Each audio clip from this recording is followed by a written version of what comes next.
বৰপেটা ৰোডত চুৰি লোহা ভৰ্তি ট্ৰাক জব্দ আৰক্ষীৰ। বৰপেটা ৰোডৰ হাটবৈনীৰ টোপত বালাফিঠাৰ ৩১ নং ৰাষ্ট্ৰীয় ঘাইপথৰ কাষতে থকা MS বিশ্বকৰ্মা এণ্টাৰপ্ৰাইজত দুই যুৱকে এখন ১৪ চকীয়া ট্ৰাকত সামগ্ৰী ভৰ্তি ভঙা লো আৰু চুৰি সামগ্ৰী বিক্ৰী কৰিবলৈ আহিছিল।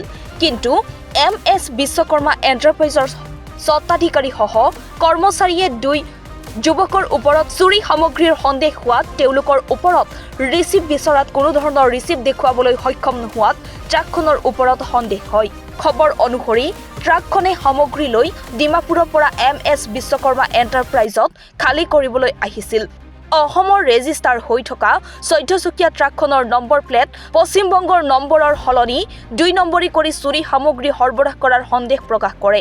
AS 17C 5814 নম্বৰৰ ট্ৰাকখন WB 571569 নম্বৰত সাল সলনি কৰি ২ নম্বৰী সামগ্ৰী সৰবৰাহ কৰাৰ লগতে অবৈধভাৱে চোৰাং সামগ্ৰী সৰবৰাহত জড়িত থকাৰ সন্দেহ প্ৰকাশ কৰে। এই ঘটনাৰ সৈতে চিৰাং জিলাৰ বিজনী জনৈক আব্দুল নামৰ ব্যক্তিগৰাকী জড়িত থকা বুলি জানিব পৰা গৈছে। বিশ্বকৰ্মা এণ্টাৰপ্ৰাইজৰ স্বত্বাধিকাৰীৰ সৈতে আব্দুল নামৰ ব্যক্তিগৰাকীয়ে ফোনত যোগাযোগ কৰি আহিছিল সামগ্ৰীখিনি বিক্ৰী কৰাৰ বাবে।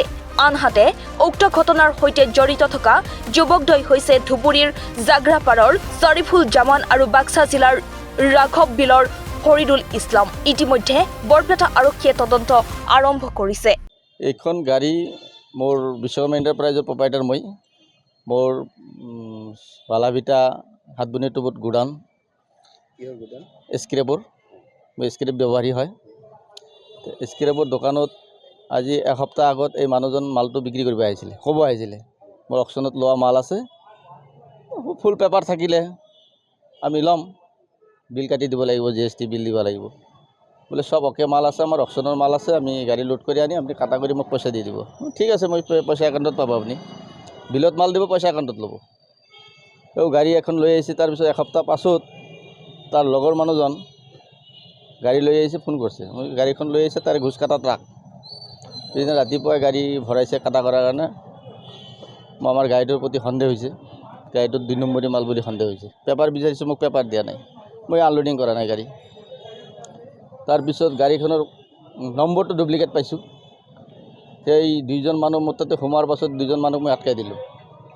তো যাই মাল পঠাইছে, বিল আছে বুলি কৈছে, সি SP অফিচত থকা বুলি কৈছে। যে মই সুশান্ত শৰ্মা SP অফিচত বহি আছোঁ, মই ওলাই কিনে পেপাৰ দি আছোঁ মোবাইলত। তাৰপিছতো মই ফোন কৰিছোঁ, সি মোক পেপাৰ দিয়া নাই। নিউজ ডেস্ক ৰিপৰ্ট, দি নৰ্থ ইষ্ট।